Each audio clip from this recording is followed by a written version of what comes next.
شروع اللہ کے نام سے جو بڑا مہربان نہایت رحم والا ہے۔ ان فرشتوں کی قسم جو ڈوب کر کھینچ لیتے ہیں، اور ان کی جو آسانی سے کھول دیتے ہیں، اور ان کی جو تیرتے پھرتے ہیں، پھر لپک کر آگے بڑھتے ہیں، پھر دنیا کے کاموں کا انتظام کرتے ہیں کہ وہ دن آ کر رہے گا جس دن زمین کو بھونچال آئے گا، پھر اس کے پیچھے اور بھونچال آئے گا۔ اس دن لوگوں کے دل خائف ہو رہے ہوں گے اور آنکھیں جھکی ہوئی۔ کافر کہتے ہیں کیا ہم الٹے پاؤں پھر لوٹیں گے؟ بھلا جب ہم کھوکھلی ہڈیاں ہو جائیں گے تو پھر زندہ کیے جائیں گے؟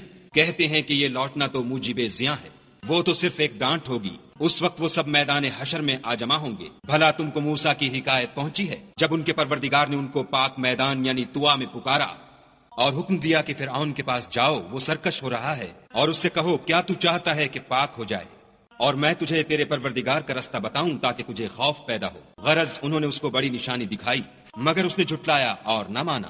پھر لوٹ گیا اور تدبیریں کرنے لگا اور لوگوں کو اکٹھا کیا اور پکارا، کہنے لگا کہ تمہارا سب سے بڑا مالک میں ہوں۔ تو خدا نے اس کو دنیا اور آخرت دونوں کے عذاب میں پکڑ لیا۔